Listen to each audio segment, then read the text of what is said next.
It's time for Rockin Company's Rockin' You, brought to you by the family-owned and operated Colorado masonry and general contracting firm, 5 decades, 2 generations. Build it with rock, build it with Rockin Company, rockandco.com. We welcome the publisher of buffstampede.com. Good morning, Adam. Good morning, gentlemen. And All right, Adam. Adam, we didn't get your picks in time last week, but off the air when we didn't have brackets. But you and I are on the same team now, where we both picked North Carolina. Is that correct? Yep, had North Carolina. I also had Michigan State making the Final Four, like a lot of people. So that part of it's not looking so great right let's now. not even talk about that. Okay? Well, I had him in the Final Four. Mark had him winning it all. So I had to wear my rain gear in here. Mark has been crying the entire Killed morning. me. I had a perfect bracket going. I was 16-0 first day.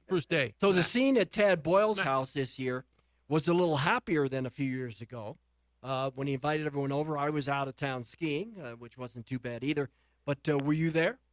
Actually, Patrick Godosi was covering that. It was a joyous occasion for getting in the tournament, but again, it was the third time in a row. You didn't really like the matchup they got in that in the first round.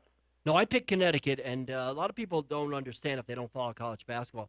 Connecticut has more talent than the University of Colorado on the playing court. But and I picked Connecticut to win that game, and of course they're coming on late, realizing some of that. Very hot. I mean, there's a team that recruits McDonald's All-Americans. Colorado is not in that position. But at the same time, let's get a before I weigh in. Let's get a postmortem, and before we look ahead.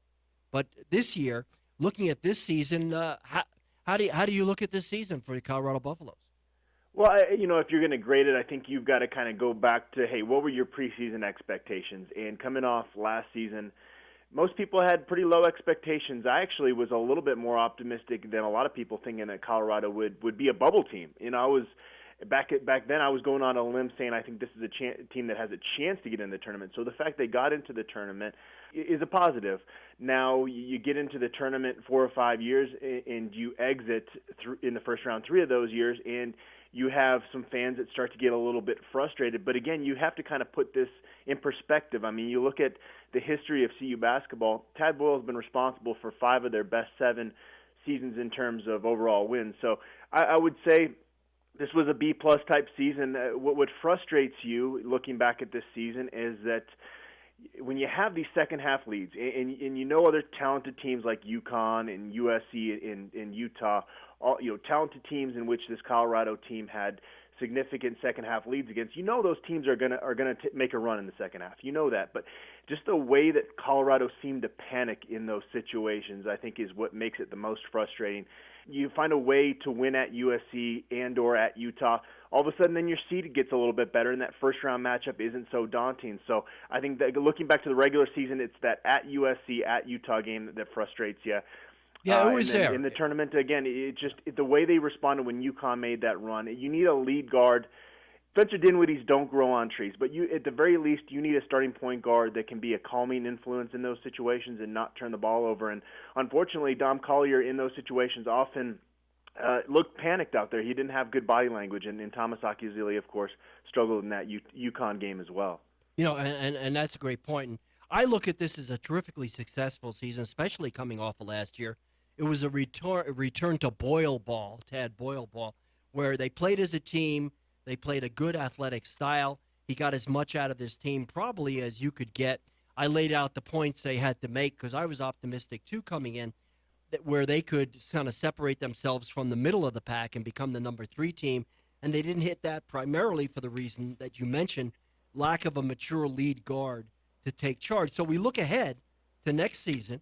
You lose Josh Scott, one of the terrific players in the history of this program, but you get Derek White coming in and addressing the guard issue. How much will Derek White have the ball in his hands, or do Collier and Akiazili in particular have to make major strides before next year? Yeah, I would imagine that they're going to look to White to being more of a scoring 2 than some of the combo guards you've seen Tad Boyle roll with, where you've got a 1 and a 2, and basically whoever's closest to the ball can bring the ball up.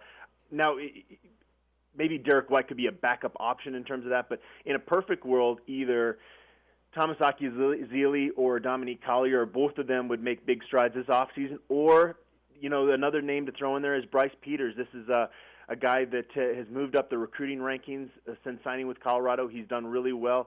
He did really well during his senior basketball season at the prep level. Had a really good AAU season last July. Is one of the best-looking basketball prospects that Colorado signed since that Josh Scott, Wesley Gordon class. And you never know 100% until they get on campus, but I really like what I see out of him coming in. So I think it's going to be basically out of those three guys, Dominique Collier, Thomas Akiuzeli, and Bryce Peters, whoever has the best preseason is going to be given that chance to start. I think they would like to have Derek White off the ball and have more of a scoring role. Meanwhile, than there's facilitating role. Yeah, meanwhile, there's an embarrassment of riches on the wing, where you have George King, who really emerged this year, Josh Fortune, who tried to get his turnovers under control and can at times be a dominating player and scorer, and terrific shooting Trayshawn Fletcher, and Xavier Johnson potentially coming back. You've got a lot more guys than there are minutes to play at that position. Are they going to play small next year, or are they going to start Miller and Gordon up front with dual posts like they did this year? It'll be one of those situations where it will depend on the matchup. I think in most games they will try to go a little bit smaller. Play George King maybe a few minutes at the 4. Xavier Johnson in the past was kind of a tweener between a 3 and a 4. I think you're going to see him more, especially defensively in the post. Now I think Xavier Johnson can still be a stretch guy offensively playing in that 4 position, but he's going to have to play a little bit bigger than he had before. And then, yeah, you have Wesley Gordon and Torrey Miller as your true bigs, but there's certain teams they might match up against where they're not going to be able to sneak a George King over for 4 minutes, but I think they're going to try to do that against most teams next season. And then inside we talk about Wes Gordon and Torrey Miller. Leave them strong in the post. They should be rugged. They should have attitude. With Miller in particular, they should rebound, and Gordon a terrific shot blocker for his size. Can 7-foot Dallas Walton, who is a high school guy out of Arvada West here coming off of knee injuries, or Guzanich, can one of these guys provide relief there, because they need a third guy with size? I don't think so, sitting here today. I think Kenan Guzanich didn't show enough to me in his first year on campus. It just doesn't seem like he's got the athleticism to be a rotation guy in the Pac-12. Hopefully he proves me wrong. Dallas Walton, you mentioned the knee injuries, very raw at this point. He's a guy, I think, if you can get just, 5 to 7 quality minutes out of him maybe, where he's just somewhat of a presence defensively and can grab a few rebounds. And I don't think you're going to get much out of him offensively initially. I think he's going to be more of kind of a project coming in. So looking ahead at next year, same kind of season? Can they take a step forward and be better next year, even without Josh Scott? That will all come down to what we've talked about so much. Will one of these point guards emerge and become a guy that at least is a middle of the Pac-12 caliber in terms of a starter? And that's what I think it's going to come down to. It's going to be a different look. Obviously, you're not going to be feeding the post every time down the court. And I really think Derek White has a chance to be a pretty special basketball player in his 1 year at Colorado. So I think you have to be pretty optimistic about this program still, even with Josh Scott graduating. I think at least a similar year to this year, next year. We've got a minute left. I know you're covering spring football like crazy, and tell everybody about buffstampede.com. Yeah, now that the basketball season's over, it's not that we weren't covering spring ball, but we're going to even ramp up our coverage of that, and then recruiting as well. There's 2 more junior days on the horizon, and if you go to buffstampede.com right now, you can read about the second highest-rated pro-style quarterback recruit in California, which is coming to visit Colorado here in the coming weeks. Yeah, and a lot of stuff there, and I want to talk to you about the Mullins sophomore that they offered, things like that. Halfway through spring football, we've got about 10 seconds to talk about this. What does it look like?